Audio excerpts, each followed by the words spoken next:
Hi, so welcome again everybody, and thank you very much for joining us today for the mAgri webinar. I just firstly want to say thank you for those of you who joined us last week, and we had technical difficulties. Thanks very much for your patience and understanding on this.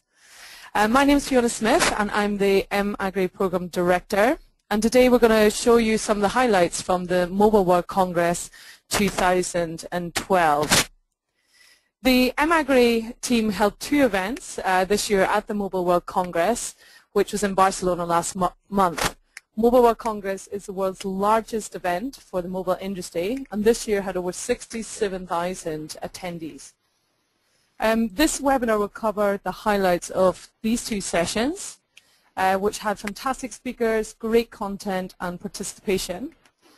The first was the inaugural panel session called Mobile Agricultural, the market opportunity, which my colleague Victoria will go over. And then after that we'll go over the highlights from our working group, which was a session holding 25 industry practitioners who discussed shared knowledge and experiences around two focus areas. The first was the business model for mAgri services, and the second on service design. So my colleagues Amal and Natalia will run you through the highlights of the working group session. Then we'll be giving you a brief update on the GSMA Agri program and some of our planned tools and resources, and then we'll finish off with a question and answer session. So on that, I'd encourage you all to ask any questions that you have in the chat box. So on the top right hand side of your screen, there should be a chat box there that you can post questions, and then we'll be taking them at the end of the session. So without further ado, I'll hand you over to Victoria, who will be providing the highlights of mobile agricultural, the market opportunity. Thanks, Victoria. Thanks very much, Fiona, and welcome everyone to the webinar today. I'm just going to provide a brief summary of some of the highlights from our panel event, which was called Mobile Agriculture, the Market Opportunity. So this was the first time that the mAgri team hosted an event at Mobile World Congress, and as Fiona said, we were really excited to have a full room with over 150 people attending the event. So just to let you know that there are videos of the panelists as well as a highlights reel, which is 7 minutes long, and those are available on our website at the link that is on the screen now. So the first panelist speaking at the event was Mr. Srinivasan, who's the CEO of IFFCO Kisan Sanchar Limited, otherwise known as IKSL in India. So he began by running through the model. It's a joint venture between Airtel and IFFCO, which is the Indian Farmers Fertilizer Cooperative Limited, the biggest fertilizer producing unit in the world in the co-op sector, and Bharti Airtel, who are one of the largest mobile operators in India. So Mr. Srinivasan explained the IKSL service, whereby farmers can buy a green SIM card and they receive daily voice messages with agricultural tips, which are free, and then they're also able to dial into a helpline and speak to agricultural advisors at the call rate. So this is an example of a mobile agriculture service which really has reached scale.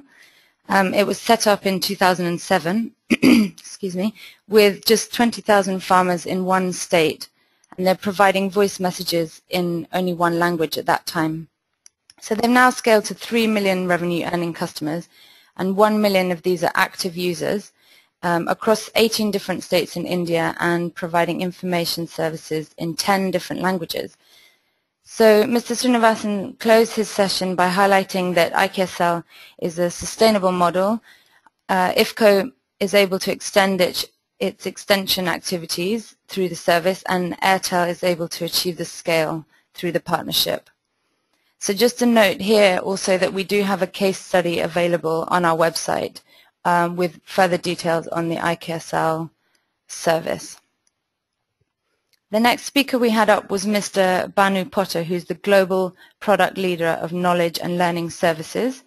So he spoke of Nokia's aspiration to connect people with what is important to them.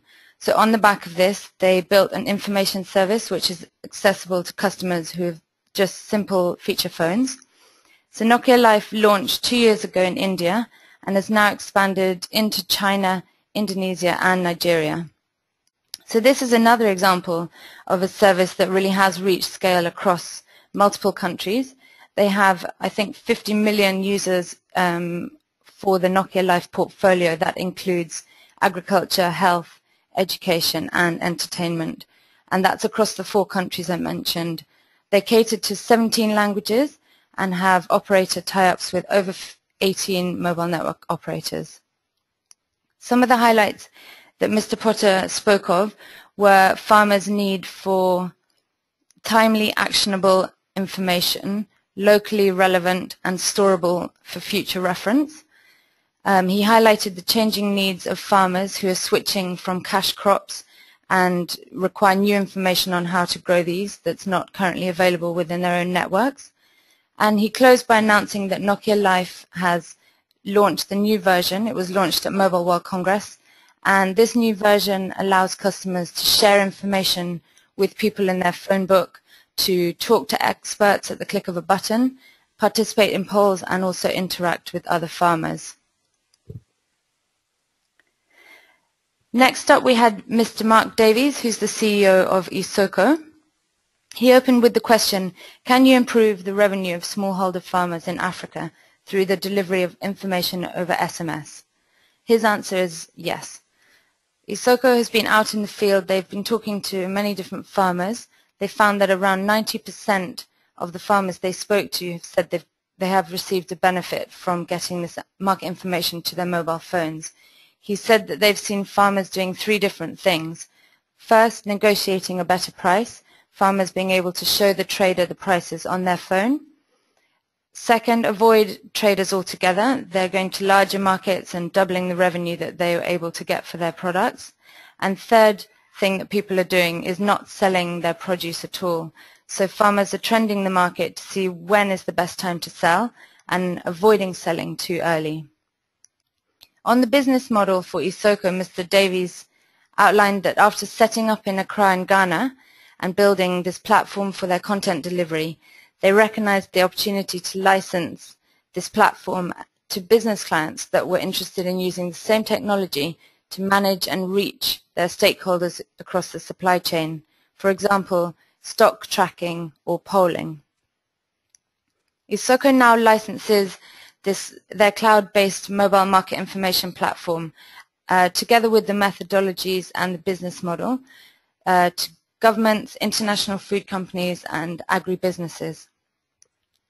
Mr. Davies pointed out that their challenge as a small private company is how to scale the service. So they'd like to add a voice component, and they plan to partner with one of the leading mobile operators in Ghana to set up a call center in the coming months. The next speaker we had was Mr. Mark Rikov, who's the Vice President of Country and Partnerships of Orange, Africa, Middle East, and Asia. So Mr. Rikov opened by pointing out that Orange has a very large footprint in Africa and the Middle East. They're present in 25 countries, 18 of which are in Africa. They have around 69 million customers, and the majority of these are urban customers at present. However, between 60 and 70% of Orange's potential customer base live in rural areas and are involved in agriculture. And as a result, Mr. Rikov stated that Orange sees the importance and the market opportunity to develop their rural coverage and their presence in mobile agriculture. The first reason he pointed out was that obviously there is a significant potential customer base here. And the second reason is that he is confident that mobile can bring many different benefits to increase agricultural productivity in developing countries. And he highlighted that the agriculture sector contributes to 15 to 20% of Africa's GDP. So Orange's vision and business model is based on innovation and partnership. He recognizes that they are not agricultural specialists, but they will work to develop rural network coverage and that they need to partner with agricultural organizations to launch these services. Mr. Rikov closed his session by saying that Orange will soon launch a new service in Mali.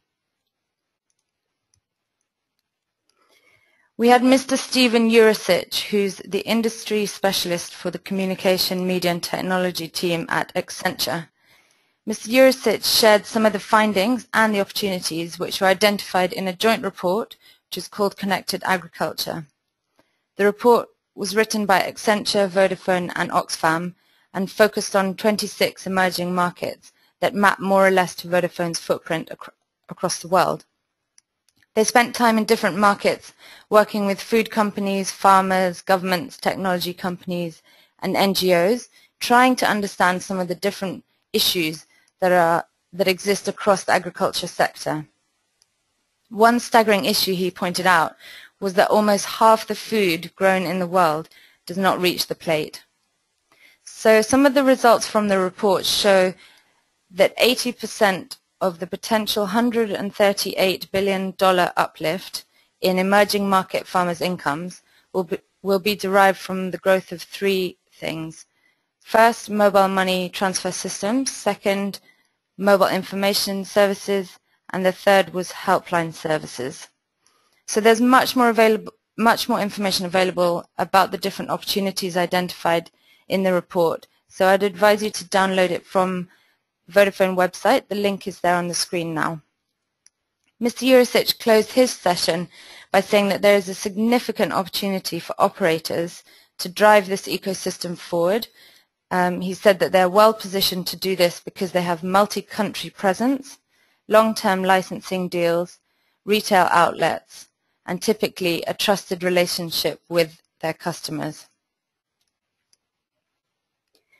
Finally, Fiona Smith, who you've just heard from, the mAgri Program Director here at GSMA, was the final speaker, and she closed the panel by saying that the mAgri Program has seen significant interest from the industry around launching agricultural value-added services, and she'll talk in a few moments a bit more about the M-Farmer initiative, which is currently supporting mobile operators and agricultural partners to develop these services.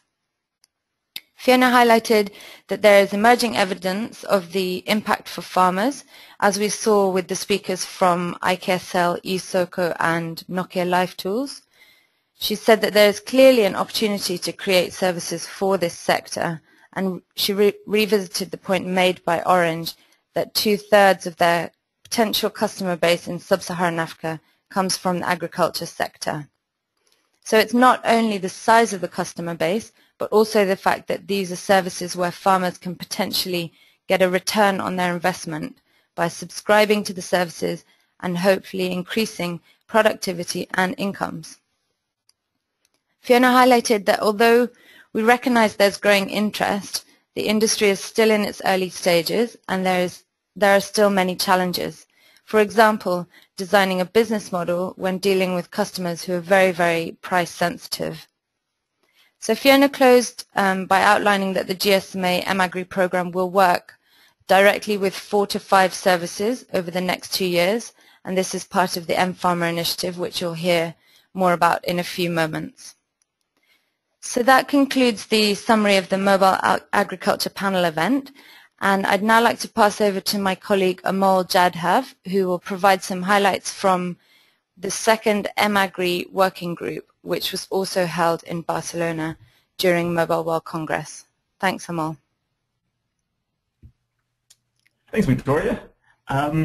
So the day after the panel session at Mobile World Congress, we hosted a working group meeting with about 25 industry practitioners where we conducted knowledge-sharing workshops around 2 topics, service design and business model.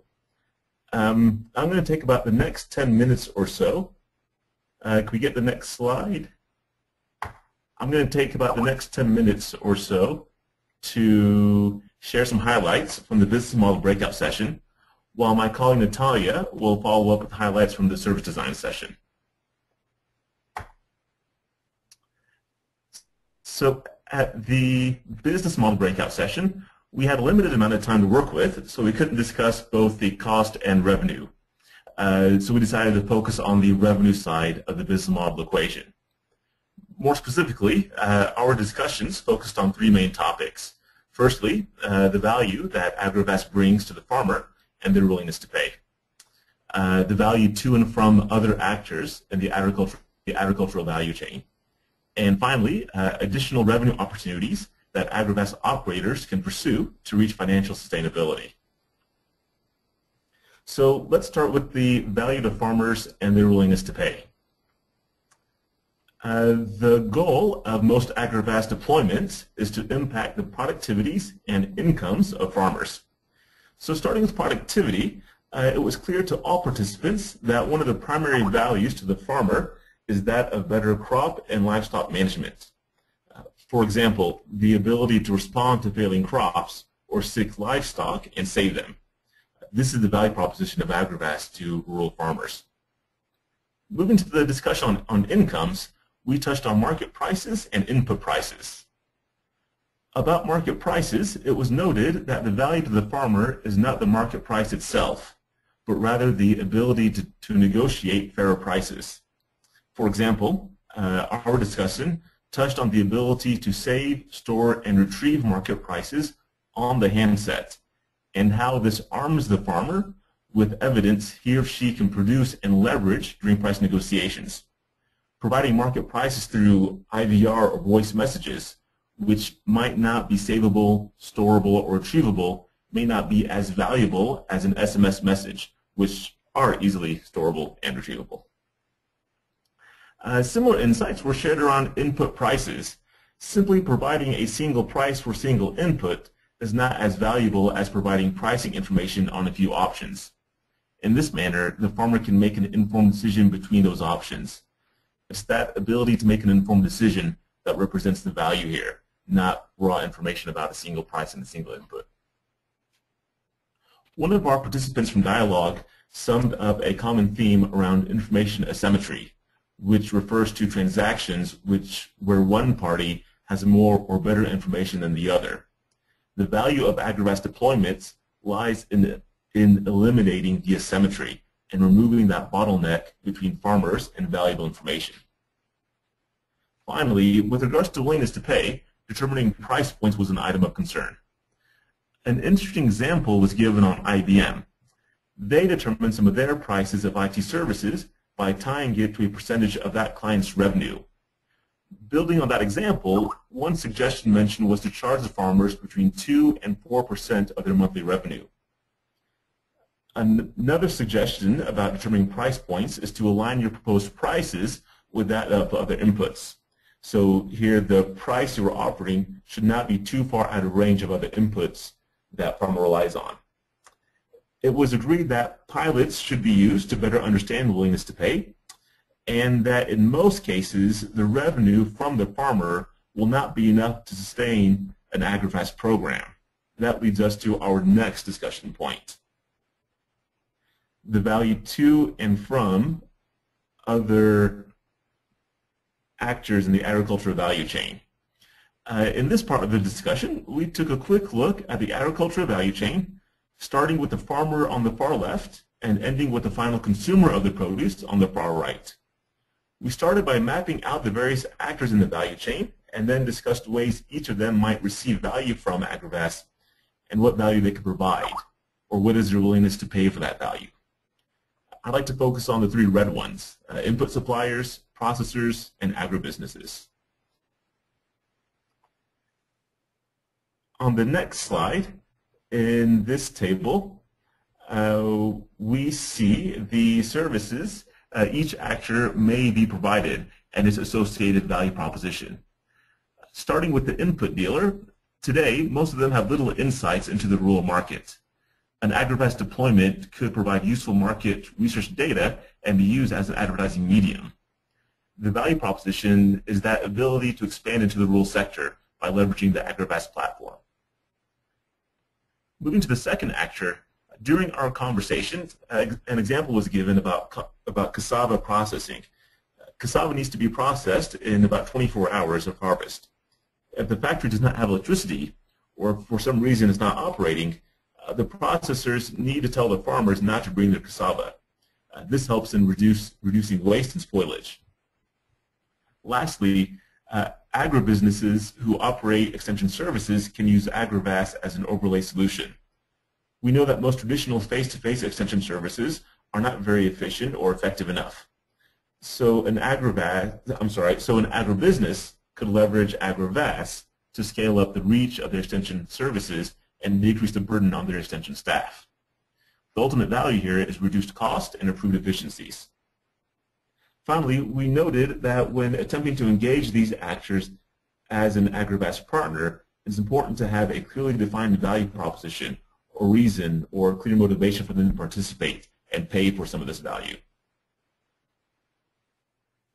Finally, our last area of discussion took a look at additional revenue opportunities an Agri VAS operator could pursue in the effort to reach financial sustainability. The first of the three highlights come from the government's potential to outsource their agricultural services. So we see this happening right now in India. The Ministry of Agriculture has recently put out a tender for private companies to operate their farmer helpline. We know governments are traditionally not very innovative, so we anticipate more governments or organizations who offer extension services to start to show more interest in Agri VAS. The last 2 points I'll touch on in the next 2 slides. So here we are looking at Agri VAS as an information channel into the rural population. As Agri VAS deployments collect information and raw data on their subscribers, who are rural farmers, this information can be stored in a customer relationship management database, CRM database. Over time, when the right information and enough information is collected about enough farmers, that data can be used as valuable market research for companies and organizations wanting to market, provide services, or sell to smallholder farmers. Most namely, we're talking about government agencies, NGOs, consumer product companies, and farmer input dealers and suppliers. On the next slide, going in the other direction, we can see how Agri VAS can be used as a platform to offering additional rural services. Now empowered with valuable market intelligence and on channel to their farmer, organizations targeting the rural sector can use the Agri VAS platform to offer additional rural services. For example, a healthcare organization can offer more targeted and specialized mHealth services based on family demographics. Lastly, as we mentioned before, a clear motivation and value proposition needs to be identified before these actors would make financial commitments and pay for these sorts of services.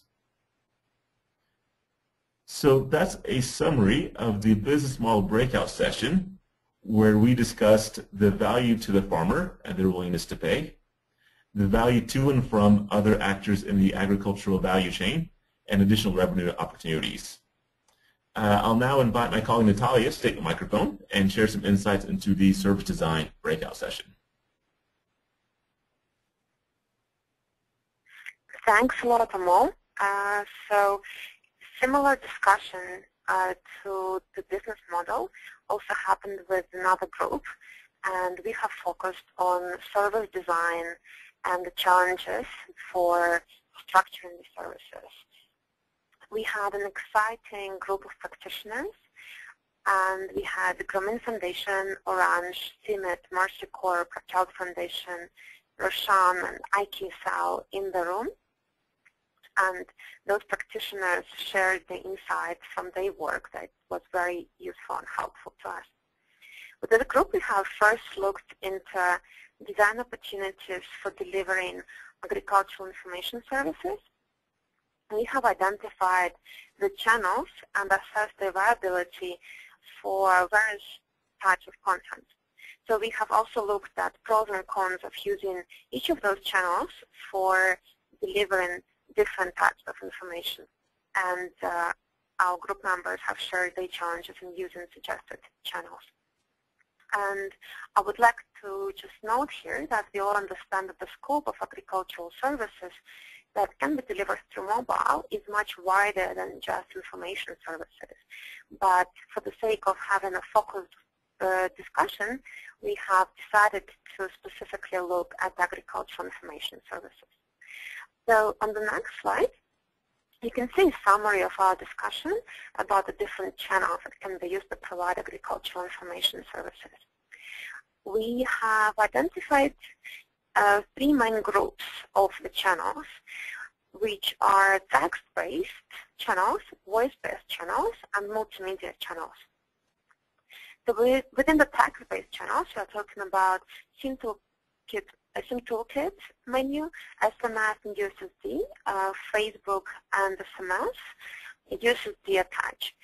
So all of the text-based channels, they share common constraints among them, which is the literacy, because the rural population in developing countries sometimes lack the sufficient level of literacy to be able to understand text-based agricultural information. The other constraint that text-based channels have among them is the length of the information piece. So the length of the information piece obviously affects the depth of the agricultural information that can be provided. And I would like to specifically note Facebook channel, which is not as commonly used. And actually one of our practitioners has an experience in using this channel for mobile health solutions, not the agricultural solutions, although the use is quite similar. And interestingly, this is a free channel for the farmers. The only thing which is needed is for all your customers to be profiled on Facebook, and in these settings you need to set up an option for them to receive their Facebook updates through the SMS. Unfortunately, not all the mobile operators support this function, but at the same time, it's a free service, so it's worth trying that in your country. Another constraint is that you actually need to profile all your customers on the Facebook, which might be very time-consuming and resource-consuming, and here the intermediaries can come into place and help you do this for you. If we move on to the voice channels, we have identified three different voice channels that you might want to use for delivering agricultural information. And all three of them are great in the sense that they allow you to bypass the literacy barrier, which is so obvious when we are using text-based information services. So at the same time, the voice channels have different scalability or different level of customization coming with them. For example, IVR, or outbound voice messaging, which is being used by IKSL, is a scalable solution, and you can automate that and reach many more customers than with the helpline. At the same time, the level of customization of the information that will be provided through those channels is limited. On the other side, helpline can provide more deep, expert, customized advice, but at the same time, this is not a scalable solution and a very expensive channel to operate. So it's much better to use the helpline in combination with other channels.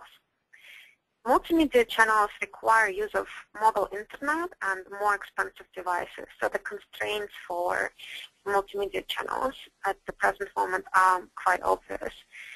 And if we still want to use those channels to be able to deliver more interactive type of services, we can use the intermediaries in our service model to bridge the gap between the regular access to those devices and services and our value proposition. So that's all on the information delivery channels. On the next slide, there is a snapshot of our discussion about two different models that usually cause lots of discussion and debate on the scalability and sustainability of each of them.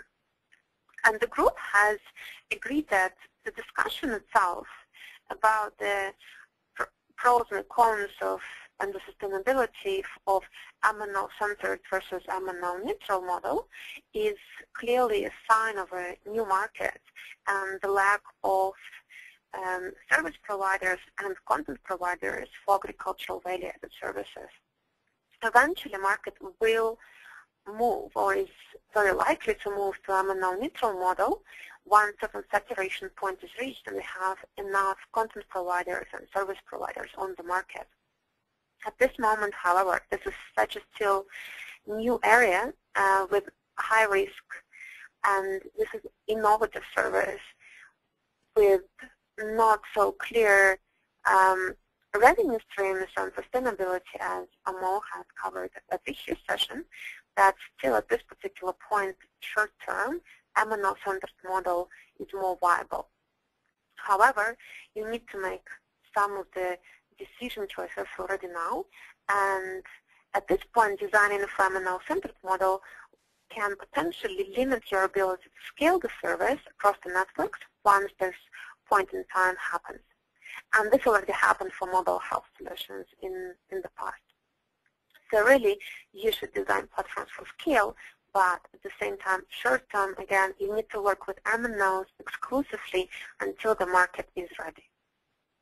And after having this discussion on the two different models, we have decided to focus on MNO-neutral models specifically, and we have moved to the discussion, which is illustrated on the next slide, about the capabilities required to create and deliver the value. So with the group, we have asked ourselves the question, what capabilities, financial, organizational, technological, the service provider would need to create and deliver the value to the customer? And the group has identified a list of critical capabilities required for successful agricultural value-added service. For the purpose of focused on concrete discussion, again, we have focused on service provider in MNO-neutral case. At the same time, most of the identified issues and challenges, as well as capabilities, would be shared with MNO-centric model. So the highlights of this discussion are, some of the lacking capabilities could be outsourced to the partners. However, there are strategic business assets that you might want to develop in-house to have a full access to them. And examples of those are customer data systems and analytics capacity. At the same time, agricultural value-added service is such a complex solution that not a single service provider would be able to develop and deliver on its own. Usually, service providers would lack agricultural expertise and would lack touch points with the farmers. So reliable and trusted partners should fill that gap and help develop some of those expertise for the service provider to have in-house. And to close this discussion, I would like to highlight the point that the group practitioners have agreed that to drive the change and social impact at scale, there needs to be more than a partnership. There needs to be a whole ecosystem working as a whole, which would be capable of driving the innovation. And it means that we need to have all the value chain players coming together to drive this innovation, which would be research institutions, technology providers, service providers, inputs, suppliers, and grassroots organizations that work directly with the farmers. So we can talk about the projects, we can talk about successful programs, but if we want to reach the impact at the scale and change the landscape of agricultural sector in developing countries, we need to think more broader, and we need to look at all the value chain players and how we might work together with them. So this is all on the service model working group discussion. I would like to spend 1 minute and briefly touch on the toolkit that we have presented at the working group. So the toolkit is a tool that was put together by our team, a mAgri team and GSMA, for service providers, mobile network operators that want to move into agricultural space but really don't know where to start. And you can download this tool on our website, and its purpose is to guide you through this through the challenges that you are most likely to face on your path. This is not a blueprint, but it's rather a tool or a guide. We have looked at multiple services which are already out there and identified key challenges that they have faced, or they are facing at the moment. And we didn't only look at GSMA projects, but we also looked at other practitioners in the field. we have analyzed the ways to respond to those challenges and mapped them out for you. We have suggested different frameworks to help you structure your approach, and all of that comes with a snapshot of different projects and their learnings. So I would strongly encourage you to please download this tool and share it with your team if you haven't yet done so. And moreover, please do provide your feedback to our team, because we would like to create usable and useful tools for you. So if there is anything missing or there are more in-depth tools that you would like to see coming from us, we would really appreciate this feedback. So this is all on my end, and I would like to hand over back to Fiona at this point. Thanks very much. Great, thanks very much, Natalia. So I'll just take a few moments now to give you an update on what we've been doing on the mAgri program. So I think most of you know that we launched the M-Farmer initiative last year, back in May, in collaboration with the Gates Foundation and USAID. And the vision for M-Farmer is that there will be mobile services providing over 2 million smallholder farmers with critical agricultural information by 2015. And since launching it in May, we've had 3 windows open for our fund panel. And we've seen a booming interest from the 12 eligible M-Farmer countries, and we've received over 60 concept notes. We have awarded our first grant back in the late last year to Tigo in Tanzania in partnership with TechnoServe, and we're in the contracting stage of our second grant. We have 2 more funds to award, and our final fund panel will happen next month. So we'll be giving you an update over the next few months once we have those grants awarded.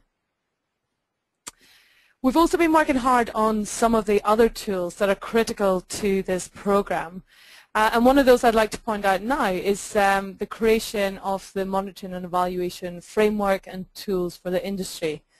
So this is an M&E framework and tool that we'll use within the M-Farmer initiative, but will also be available more widely to other industry practitioners. So if this is something that you want to learn more about, then please do get in contact, and we can share the tool and our framework with you.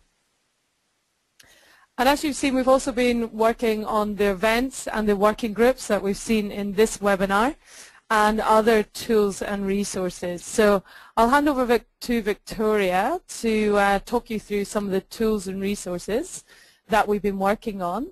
But I'll just pause a second before I hand over to Victoria, and I'll just say that if you do have any questions for us, then please do just type a question into your chat box, and we'll be taking that at the end. Thank you. So I'll hand over to Victoria then, who's going to walk you through some of the tools and resources that we've been developing. Thank you. Thanks, Fiona. So just a very brief overview of some of the upcoming events, knowledge sharing events and tools that we're working on. In terms of the events, we have our next mAgri working group planned, which will take place in Cape Town, and that's going to take place on the 30th of May this year. So our working group is invite only for practitioners within the mobile agriculture industry, but we do plan to share as much of the outputs as we can with a much wider audience, as we've done with the Mobile World Congress events. So this will either be shared through a webinar or in a different format, and we'll of course share that as widely as possible. We'll also be holding another webinar around the topic of gender in mobile agriculture, and that's planned for late June. So we'll be circulating information about that and how to register nearer to the time. In terms of the tools then, we'll be launching the agricultural data on the latest GSMA Development Fund initiative, which is called Mobile and Development Intelligence. So this is a free online platform, and it's going to be a definitive source of data and analysis on both the mobile industry as well as development sector metrics. So it will create a community for information, insights, innovation, and also analysis on the two industries together. And we're really excited to have the agriculture section of that launching in the next few months. We'll keep you updated. So at the moment, a beta prototype site has been built.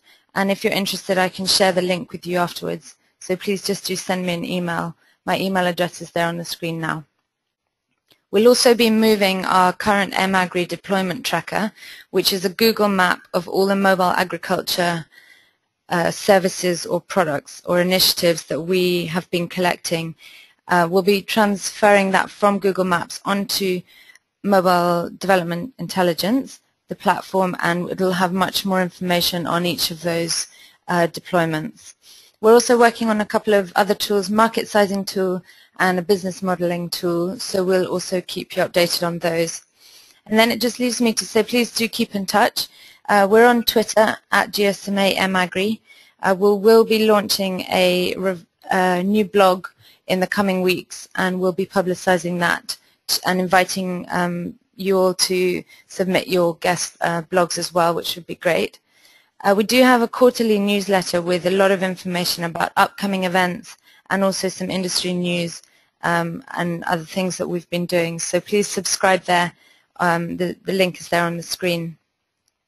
So I think that's it. And just to say, do get in touch if you have any other questions. And I'll just pass over to Fiona, who will be reading out some of the questions that we've received.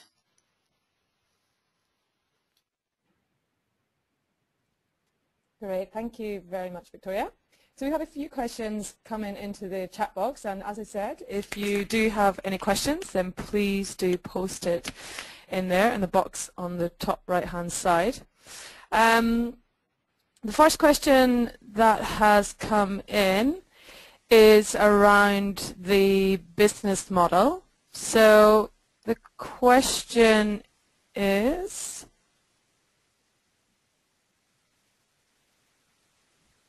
sorry folks, just getting it up right now.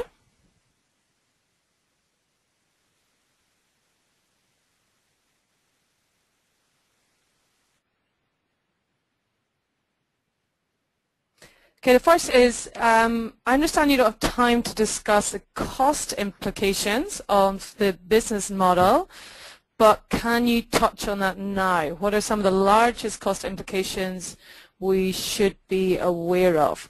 So I'm going to pass that over to Amal to cover that one. Sure, yeah, so of course the costs will vary per implementation or per deployment. But in our experience, we saw that two of the largest costs deal with marketing the service and deal with, well, I'm not sure if this is a cost. This is just a big challenge in creating this agricultural content database. So in marketing the service, we found that if you are not a network operator, if you are independent of a network operator and you're launching a new Agri VAS service, you need to create a new brand, unless you somehow already have existing brand recognition. But here in Kenya, in the rural markets, one of the most recognized brands is the major network operator, Safaricom. So if you were in Kenya and you were to launch your own Agri VAS service and you were creating a new brand, the cost of building that brand and acquiring each customer we found was very, very expensive versus partnering with a network operator who can piggyback off their existing brand. Another cost implication would be how to put together this agricultural content database that you would need to run your Agri VAS service off. This is where we advocate partnering with existing agricultural organizations that work in your country that already have some of this content that could then populate your database that you could build your Agri VAS service off of, rather than hiring some firm or going through the very laborious, expensive, and manual process of finding sources on your own and trying to put it together yourself. So I think these are some of the two greatest costs that you might find, but depending on your actual deployment, you might encounter some other ones.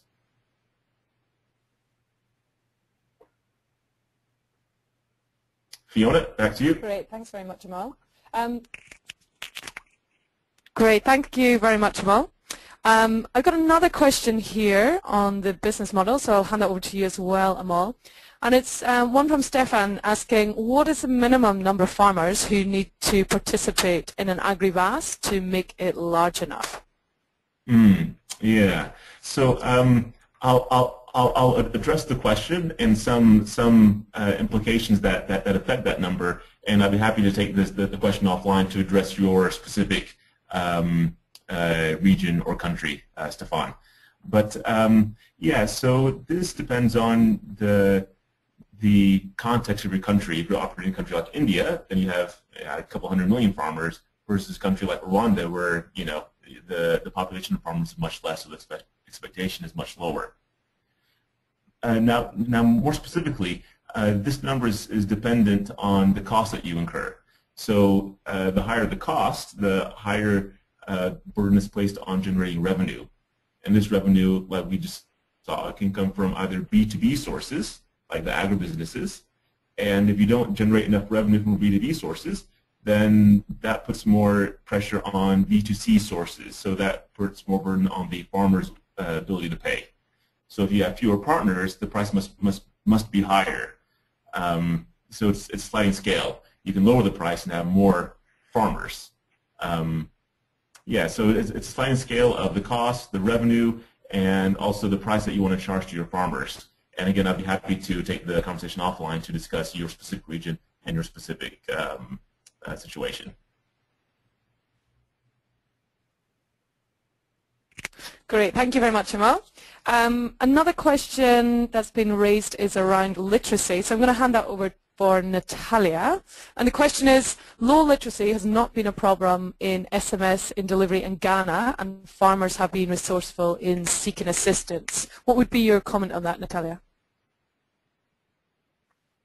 Thanks for the question. So I guess it's a very valid point, which brings us back to the whole concept of creating tools for the industry. We completely understand that the realities are very different from one market to another, and of course there is no blueprint. Use this channel or don't use this channel and you'll be successful. So it's more of a concern that a service provider that develops the service should keep in mind and answer these questions first before they make a decision on what channels they use and what content they provide. So yes, in Ghana, and it's quite astonishing that it's not only they would be able to understand the SMS-based information, but also you don't have to translate it to the local languages. You can send information in English and it would be well understood. And this is the learnings that IFFCO has shared with us. At the same time, another practitioner at the same working group was mobile network operator Roshan from Afghanistan, and they have shared the experience in providing the same market information that IFFCO is usually providing in Ghana. And they said that the only channel they were able to deploy for that was IVR, because the literacy level is so unbelievably low that you can't rely on your customers to be able to understand this information. So IVR allowed them to automate the delivery of this information and at the same time bypass the literacy level. So again, when we look at all those tools, we need to keep in mind the pros and cons, and then look at our market and do the initial market assessment and literacy level, as well as languages in that country or preferred languages would be one of the main questions you would ask yourself before you choose from the tools available. So again, in the toolkit that was briefly presented today, we provide a guide on what questions you would want to ask the customers first, even if you don't have enough resources for the full market assessment. But if you can allow several focus groups and some secondary research, you would be able to ask the right questions before making those decisions. I hope I answered the question, so I'll hand back to Fiona.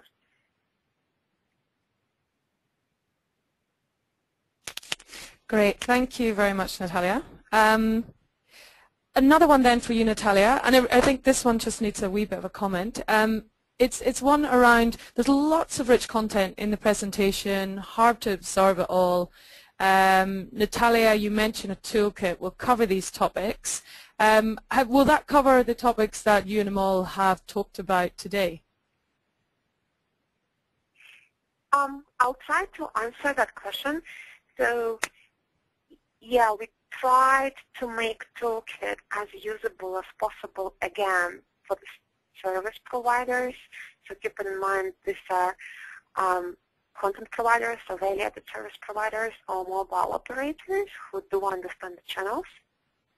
At the same time, we understand that there is another large segment of the market that is looking at the opportunities of moving into agricultural value-added services space, and these are usually agricultural stakeholders. So I assume that for them it might be a little bit more difficult to absorb all of that, but again, we tried to make it as usable as possible and not really high-tech. So with some of the content in the presentation today, I guess, again, we had limited time to go through all our channels and all our discussions, so of course it's a summary, and we hope that it would be useful for most of our audience. But if you do have some more questions, please do come back to us via email. We will be happy to answer them. Great, thank you very much, Natalia. And I think we've just got time for one last question. I know we've got a couple of other questions maybe there that we'll follow up individually afterwards. The last question I have here is quite a simple one. How can I join the face-to-face working group? So I think, as Victoria mentioned, the working group is for industry practitioners, those that are actively involved in mobile and agricultural and are committed to sharing and learning. So that's the kind of broad remit of the face-to-face working group. So I would encourage you to get in contact if you would like to join any of our face-to-face events, and we can talk through that with you then. Just to finish up then, I think as Natalia said, that there are other resources there on our website, the toolkit, the other tools that Victoria mentioned also. But if you do have any other questions, please do get in touch. Our email address is there at mAgri@gsm.org, or you can ping me an email. It's fsmith@gsm.org. And that concludes the webinar for today. I'd just like to thank you all very much for taking time to participate today, and thank you very much for your patience from last week, and I look forward to working with you all more in the future. Have a great day. Thank you very much. Bye.